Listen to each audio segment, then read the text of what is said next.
Bueno, muchísimas gracias por esta preciosa oportunidad. Estar reunidos aquí con el querido ministro de Justicia, con el procurador, el querido Carlos Zanini, con Horacio, con el joven director de la escuela. Me han pedido que sea más breve, yo tenía una pretenciosa locución, entonces voy a tener que morigerar los ímpetus feministas, no, pero sí de este sistema locutorio así que voy a extenderme por 15 minutos, si les parece. Ustedes saben que a mí me gustaría decirles que vamos a enmarcar esto en primero, dar la bienvenida a esta nueva cohorte y despedir a quienes se han formado, abogadas, abogados y abogades del Estado argentino.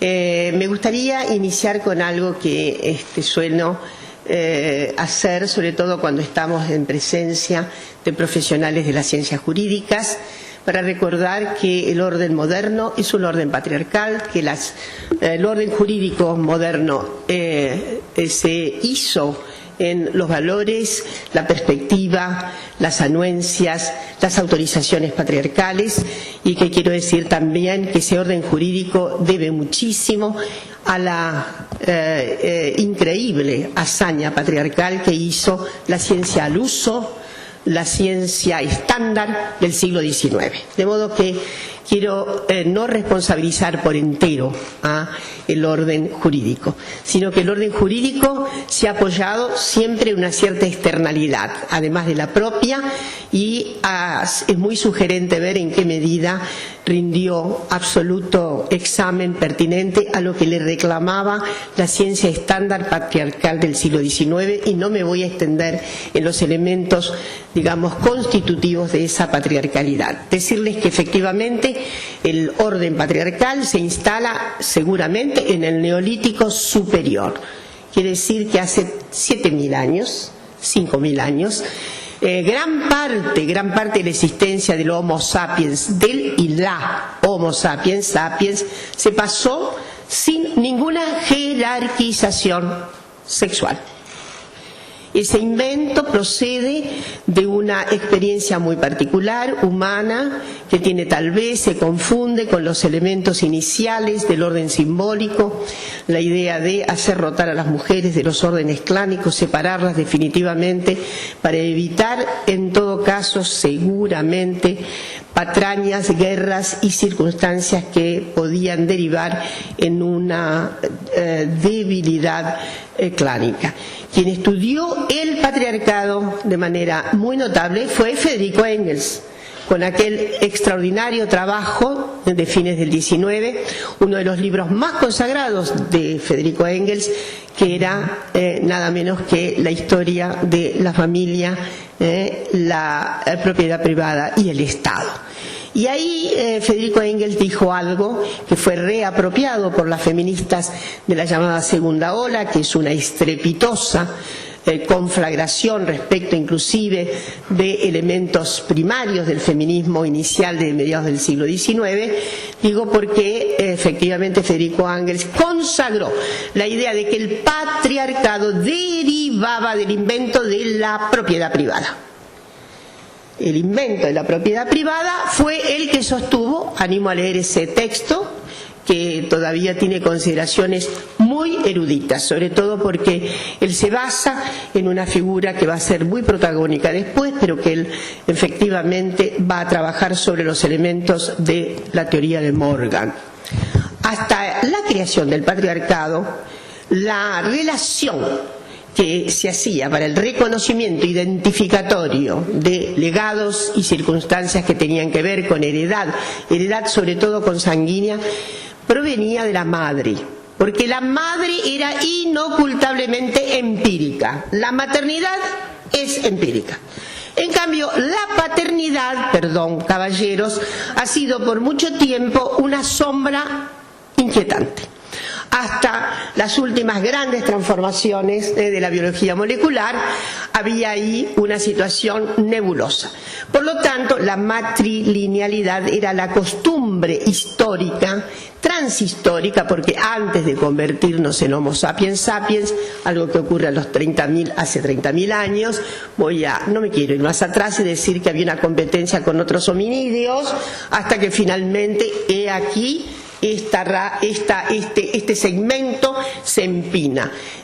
No creo que hayamos sido los mejores, sino los más hábiles para sobrevivir. En todo caso, esto es lo que pasó. Pero no me quiero perder, quiere decir que la matrilinealidad suponía esa relación. Por la enorme calificación empírica, no había cómo discutir. Ahora bien, matrilinealidad nunca significó matriarcado. No quiere decir lo mismo. Entonces, no hay tal esfera de poder anterior al surgimiento del patriarcado en que las mujeres éramos dueñas y teníamos la rienda de todo, de ninguna manera. Lo que había era esa significación relacional en los mundos que ya se organizan clásicamente. Finalmente, el patriarcado emerge sí en la plurisecularidad del Neolítico superior, y efectivamente la propiedad privada tiene mucho que ver, pero permítanme decir que gracias a las grandes contribuciones de las feministas de los años 60 para acá, se alteró un poco la noción de qué patrimonio estamos hablando. Y en realidad la primera noción de patrimonialidad se refiere a las mujeres. No se refiere a las cosas, a los rebaños. Se refiere al adueñamiento de la posición femenina. De ahí la rotación clánica, de ahí la necesidad de que vayan. No se le permitía a las mujeres preguntarse si debían o no salir de su grupo, sino que se las intercambiaba, como ha sido también relatado sobre todo por la antropología moderna, Lévi-Strauss entre ellos, señalando cómo ha sido el camino en el fenómeno de la rotación de las mujeres, y luego el crecimiento exponencial del poder masculino, y desde luego sí el trámite de adueñamiento de rebaños, fuentes de recursos, etcétera, etcétera, etcétera.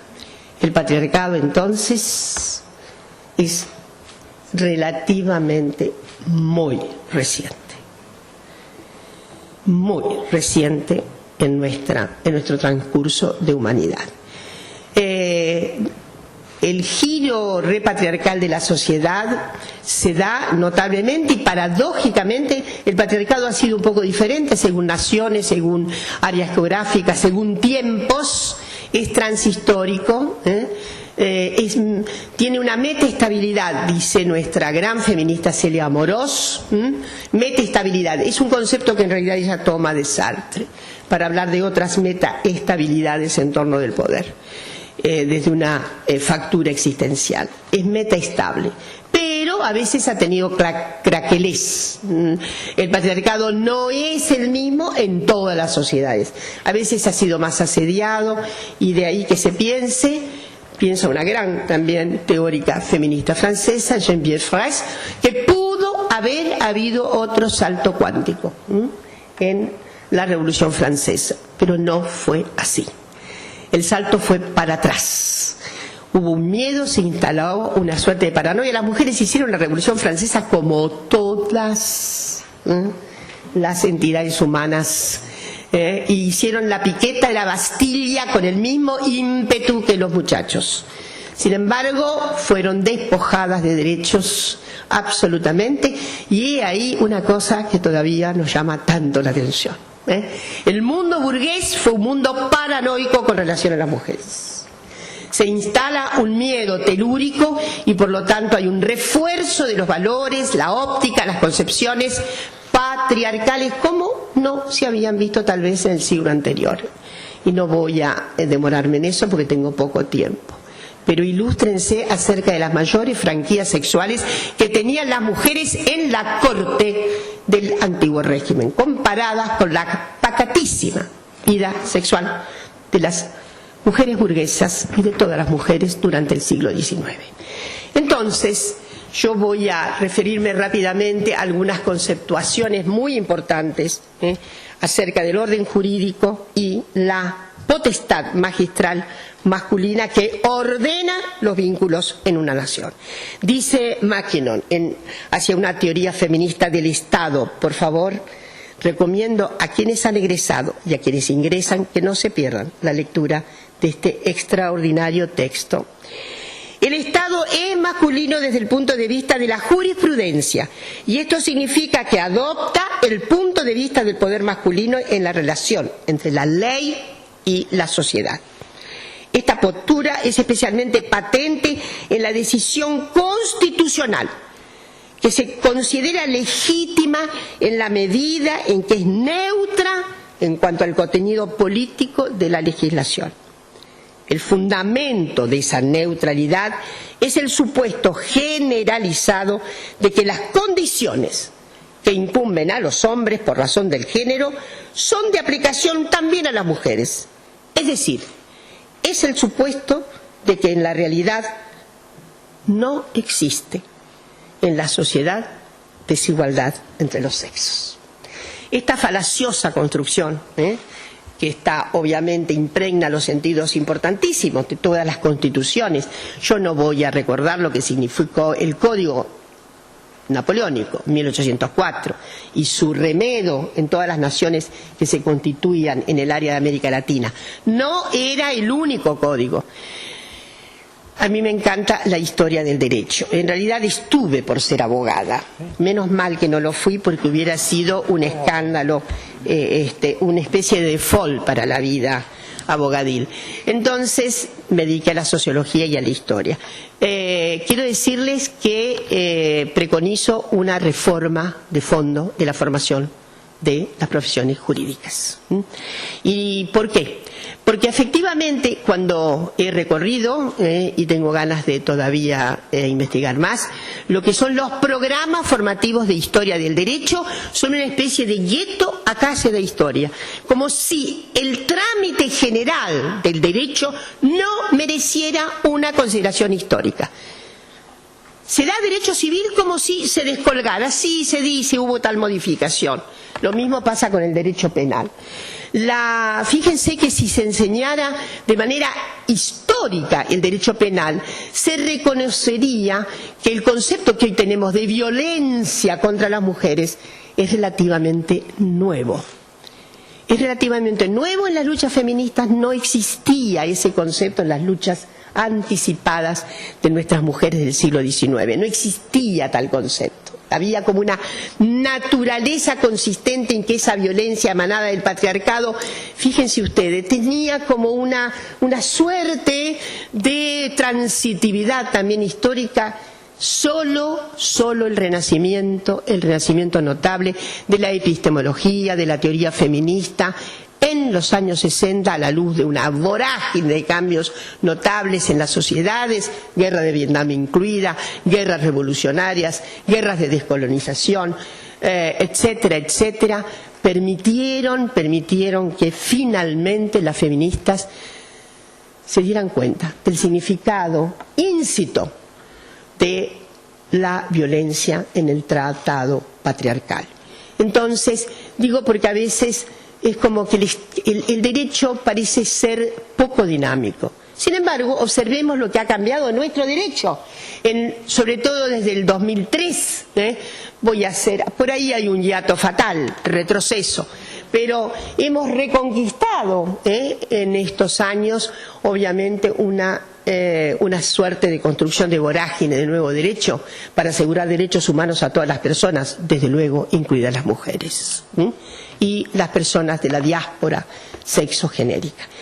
Quiero decirles que inclusive la historia del derecho que se enseña en las facultades y escuelas del derecho del país hace omisión olímpica sobre todo del tratado patriarcal que era el derecho romano. El derecho romano, si no se lo entiende en su patriarcalidad, no se puede entender cómo es el régimen posicional en términos de posesiones, en términos de adueñamientos, en el término de patrimonialidades, etcétera, etcétera. Yo voy a leer rápidamente de un trabajo precioso que ha hecho una egresada, Marta Quevedo Jaime, de la Universidad Jaime I en España en el 2018. Voy a leer rápidamente. Dice: Roma estaba organizada de forma patriarcal, patrilineal y patrilocal, siendo liderada cada familia por un pater familias con la patria potestas, un poder que le otorgaba máxima autoridad y al que las hijas se veían sometidas con imposiciones y controles por ser consideradas incapaces, es decir, por carecer de capacidad jurídica y ser alieni iuris. Llegaba hasta tal punto que su primer poder sobre ellas era decidir si vivirían o no nada más nacer, dejando sin garantías el derecho de sobrevivencia. Y esa autoridad no se extinguiría cuando alcanzasen la mayoría de edad, sino que siempre que el pater familias seguiría estando, existiera, estuviese vivo, se mantendría ese control. Tal es así que hasta cuando muriese el pater familias, seguirían estando controladas, pues la muerte del pater familias, la custodia sobre las hijas, pasaba al familiar varón más próximo, un agnado, a no ser que el padre hubiera designado un tutor específico en su testamento. El control del pater familias era tal que Gallo, hombre de la época, documentó cómo para los romanos era un orgullo, pues ningún otro pueblo tenía sobre sus hijos un poder como el que ellos tenían. Es verdad, la vida germánica, la vida bárbara en general, parece que se solía azorar frente al dominio del pater familias. Hay por ahí una bibliografía y hay también muy buena documentación hoy día que puede ser muy bien aprovechada en justamente la estructura de la enseñanza de la historia del derecho. Quiero decirles otra cosa más. La historia del derecho en general omite la Constitución de 1949. Levanten la mano, ¿quién analizó la Constitución de 1949 en su formación de grado? ¿Vieron? Siempre el mismo test da el mismo resultado. Se evaporó. Y es una Constitución que se evapora de la manera más increíble que se pueda concebir para el Estatuto Republicano. 5 minutos finales para decir que desde luego necesitamos abogadas y abogados que defiendan obviamente el principio regente del Estado, sus intereses, porque deben ser los intereses de la nación, es decir, de la gente de carne y hueso de esta nación, sobre todo de aquellos que tienen menos oportunidades, sobre todo de aquellos que están en una situación de limitación de recursos, que aunque cambiemos mucho nuestra sociedad, siempre seguramente tendremos una masa de gente que va a quedar con menos favores redistributivos, aunque vamos hacia la justicia social con justicia de género. Esto es inexorable. Permítanme decirles que el Estado argentino ha hecho en la resolución amistosa de la presentación que hizo Olga del Rosario Díaz, creo que ustedes conocen, que fue uno de los primeros casos que tenemos de una mujer en Argentina que efectivamente recurre a la CEDAW, a la Convención para la Eliminación de todas las formas de discriminación contra las mujeres. Ustedes saben que es una ley, primero nacional, que hemos conseguido una vez retomada la democracia, y además, ¿qué tal? Está en el plexo constitucional por las dudas, la Convención, en fin, alguien estuviera un poco flojo de papeles y no se diera cuenta que las convenciones deben ser acatadas por encima inclusive de cualquier otro designio. En fin, lo que les quiero decir que Olga había sido agraviada, brutalmente agraviada, casi muerta por quien era su marido. Y no había conseguido en años tras años de interpelación a la justicia argentina el reconocimiento de esa situación. Por lo tanto, Olga fue a la CEDAW, asistida por el Ministerio Público de la Defensa. Entonces, he ahí a lo que se compromete el Estado argentino. Permítanme leer esto, porque me parece que acá está contenida la reforma judicial feminista que queremos. Entonces, en la Ciudad Autónoma, ¿no?, el 23 días de octubre del 19, etcétera, etcétera. Quiero decir, los hechos de violencias se relatan con detalle en la denuncia internacional interpuesta y que comenzara en el 2002. En ese entonces, la señora Díaz, que estaba a la sazón casada con el señor Palavecino, es la historia que les conté, casi fue muerta de manos del señor Palavecino. En el año 2017, la señora Díaz presentó una denuncia ante la Oficina de Violencia Doméstica, dependiendo de la Corte, y ahí fue, y no había justicia para su caso. Por lo tanto, llegó a la CEDAW y finalmente ha conseguido que la CEDAW actuara sobre la nación argentina, sobre el Estado, con este acuerdo, se llama resolución amistosa, por la que el Estado argentino, y ahora sí les quiero decir, a qué se compromete con relación a Olga y a, no solamente a ella, sino a todo lo que tiene que hacer en el marco de... Como consecuencia de, discúlpenme, las prácticas, la falta de adopción de medidas de protección, etcétera, etcétera, pero quiero situarme en el alegato que ha firmado, finalmente lo tenía todo muy bien armado, pero ustedes saben que nada conspira más con la obsesividad. No hay peor cosa que el obsesivo, la obsesiva siempre está en déficit. Así que, bueno, lo que les quería mostrar siempre está en déficit. Entonces, quiero ver si consigo acá una síntesis de esto. El Estado se compromete a una serie de modificaciones fundamentales en la articulación del derecho para... reconoce la responsabilidad internacional por el tratamiento judicial dado a los hechos, etcétera, etcétera. Entonces dice las partes convienen, pero no, hay una parte muy declarativa: medidas de no repetición, medidas de asistencia a la víctima, medidas, en fin, dice acá, perdón, aquí lo encontré a la síntesis total porque va, dice que las directivas que da el Estado argentino. Primero, el uso del lenguaje género sensitivo. Aplicación de las disposiciones de la Ley 26.485 a los trámites de denuncias de violencia de género. Lo hago rápido. C. El derecho de las denunciantes a ser oídas personalmente por él o la jueza, a que su opinión sea tenida en cuenta, a recibir un trato digno y respetuoso, no revictimizante. D. La improcedencia de la celebración de audiencias conjuntas y de procesos de conciliación, avenencia o mediación entre denunciantes y denunciados. E. La necesidad de adoptar, ya sea en las causas civiles o penales, medidas de protección oportunas, efectivas e idóneas, acordes con la situación de riesgo que enfrentan las víctimas y sus familiares, y de precisar las condiciones para su implementación en condiciones de seguridad para la denunciante y su grupo familiar. F.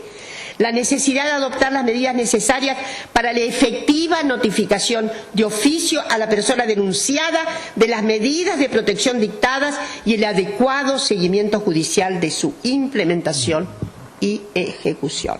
G.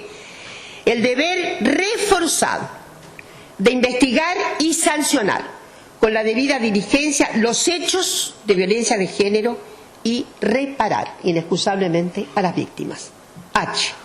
La necesidad de corroborar la existencia de antecedentes de violencia y de valorar de forma integral los elementos probatorios y el contexto de violencia en que se circunscriben los hechos denunciados.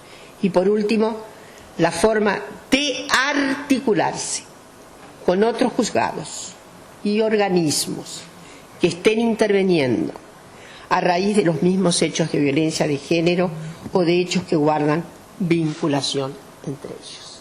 Yo creo que acá se expresa todo un programa importantísimo para inducir a la reforma judicial que queremos. Para terminar, este 8 de marzo encuentra a la Argentina en una posición bastante excepcional, si se analiza lo que está ocurriendo en América Latina. Bastante excepcional porque nuestras luchas han conseguido coagular en por lo menos dos grandes cuestiones recientes y unas más antiguas. Tenemos ley integral contra la violencia. No todos los países de América Latina tienen leyes integrales contra la violencia. La 26485, que está a punto también de ser modificada, y esperemos que hagamos una buena reforma de la ley con el mismo espíritu que tenía. La segunda gran conquista, la ley de matrimonio igualitario. No todos los países de América Latina, desde luego, tienen tamaño, pasaje jurídico. 3, la ley de identidad de género, que eso sí pone patas para arriba el orden jurídico. Es la primera vez que el orden jurídico tiene que aceptar que no hay binariedad exclusiva y que los sujetos deben ser tratados según su autodefinición y autopercepción. Esto es un paso impresionante, casi imposible de concebir en el siglo pasado, digo mi siglo, el siglo XX. Y efectivamente eso coloca a la Argentina, la colocó en un pionerismo excepcional. Y me gustaría decir que retomada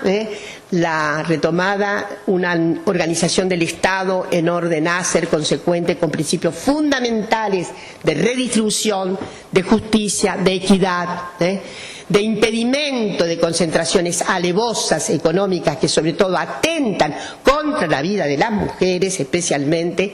Quiero decirles que en plena pandemia tuvimos dos grandes hitos en materia de conquista de derechos. El 30 de diciembre del 2020 a las 4:14 de la mañana conseguimos la ley que posibilita el aborto en nuestro país. Y muy recientemente el Estado argentino ha consagrado la ley de cupo trans que posibilita vidas más dignas para muchísimas personas. En suma, este 8 de marzo es un momento de reflexión acerca de los tantos derechos que hemos alcanzado, pero también de apuesta a seguir luchando para la construcción de una sociedad absolutamente libre de violencias, democrática, popular, feminista. Muchas gracias.